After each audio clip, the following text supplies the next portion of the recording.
Good morning, back to my channel রাখি Biju lifestyle. তো দেখো সকাল সকাল স্নান পূজা দেওয়া সব কমপ্লিট হয়ে গেছে। এদিকে শুনুর জন্য খাওয়া বানাচ্ছি, এদিকে চাও বসাচ্ছি, কেন কি স্কুল আছে যেহেতু পরীক্ষা, তার জন্য একটু তাড়াতাড়ি যেতে হবে।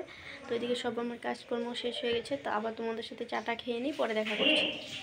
তো ফাইনালি দেখো স্কুল থেকে এসে ভাত খাওয়ার জন্য বেগুন ভাজি নিলাম। খেয়ে টেয়ে এখানে মাছ ছিল, মাছগুলো কাটবো, তার জন্য বসে গেলাম বাসন শোনা। দেখো সবজি টবজি সব এনে রাখলো। তো এদিকে ভাত বসালাম।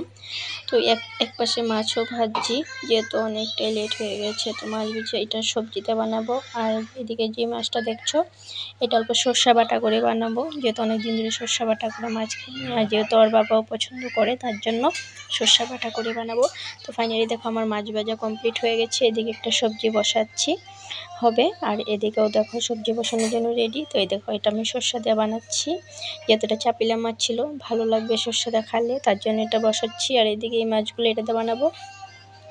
তো আমার মোটামুটি রান্না বেশি দেরি নেই। তো দেখো রান্না কমপ্লিট হয়ে গেল। মাছের ঝোল বানাচ্ছি সর্ষা দিয়ে, বেগুন ভাজা, তার সাথে আছে মূলা, যেহেতু সোনু পাপা খেতে ভালোবাসে, তার জন্য। তো এদিকে দেখো ভাত সব রান্না প্রায় কমপ্লিট। আর এই পনিরটা ছিল ভাজিয়ে রাখলাম, যেহেতু সঙ্গে সঙ্গে কিছু বানিয়ে খাবো। তো কথা বলতে বলতে দেখো খাওয়া দাওয়া কমপ্লিট হয়ে গিয়েছে। তো ভাবলাম তোমাদের সাথে ভিডিও শেয়ার করি। খাওয়া দাওয়া সব কমপ্লিট, তারপরে চলে গেলাম সবাইকে। এই দেখো সোনু ঘুমের থেকে উঠে গেল। আর সোনুর চুল বাঁধাটা কীরকম হয়েছে অবশ্যই তোমরা কমেন্ট করতে ভুলো না। দেখবে কমেন্ট করে বলো তো কীরকম হয়েছে। দেখো চুলটা কীরকম লাগছে, তোমরা সবই বলবে কিন্তু অবশ্যই। দেখতে পাচ্ছ, ওই দেখো কি ঘুম ওর।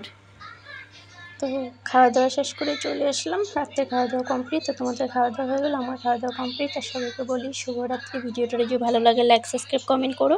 চলে আসবে একটা পরবর্তী নতুন ভিডিও নিয়ে। তো আজকের জন্য এখানেই রাখছি।